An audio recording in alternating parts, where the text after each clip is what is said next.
एक पत्नी जिसने मृत्यु के देवता से भी अपने पति के प्राण वापस ले लिए।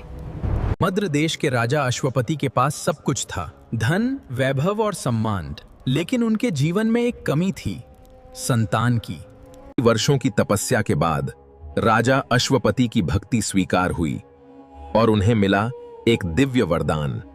कुछ समय बाद राजा अश्वपति के महल में जन्म हुआ एक दिव्य कन्या का, जिसका नाम रखा गया सावित्री।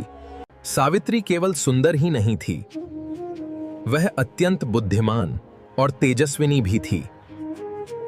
वन यात्रा के दौरान सावित्री की मुलाकात एक तेजस्वी लेकिन साधारण जीवन जीने वाले राजकुमार सत्यवान से हुई।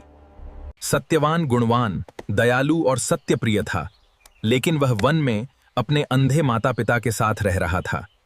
सावित्री ने उसे ही अपना पति चुना, लेकिन देवर्षि नारद ने एक भयानक सत्य बताया। सत्यवान की आयु केवल 1 वर्ष शेष है। राजा चिंतित हो गए, लेकिन सावित्री ने दृढ़ता से कहा कि वह अपना निर्णय नहीं बदलेगी। सावित्री और सत्यवान का विवाह हो गया। दोनों वन में साधारण जीवन जीने लगे। सावित्री अपने सास ससुर की सेवा करती और पति के साथ सुखपूर्वक रहती। धीरे धीरे वह दिन करीब आ गया जिसकी भविष्यवाणी हुई थी। सावित्री ने 3 दिन पहले से व्रत और उपवास शुरू कर दिया। उस दिन वह सत्यवान के साथ वन गई।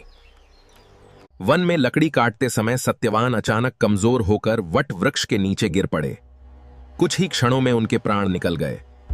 मृत्यु के देवता यमराज वहां प्रकट हुए और सत्यवान की आत्मा लेकर जाने लगे। सावित्री भी उनके पीछे चल पड़ी।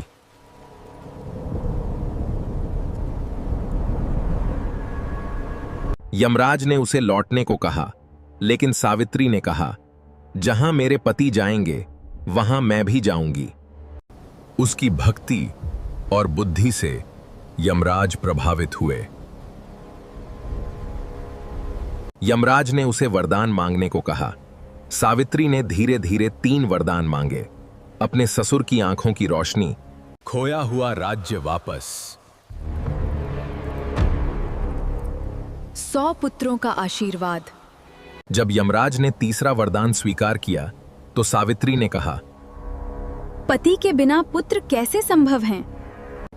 यमराज उसकी बुद्धिमानी और पतिव्रता धर्म से प्रसन्न हुए।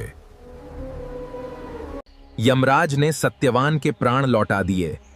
सत्यवान जीवित हो गए और दोनों वापस लौट आए।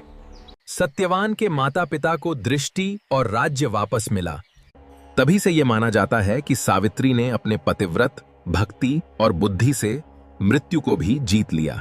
तभी से यह माना जाता है कि सावित्री ने अपने पतिव्रत, भक्ति और बुद्धि से मृत्यु को भी जीत लिया।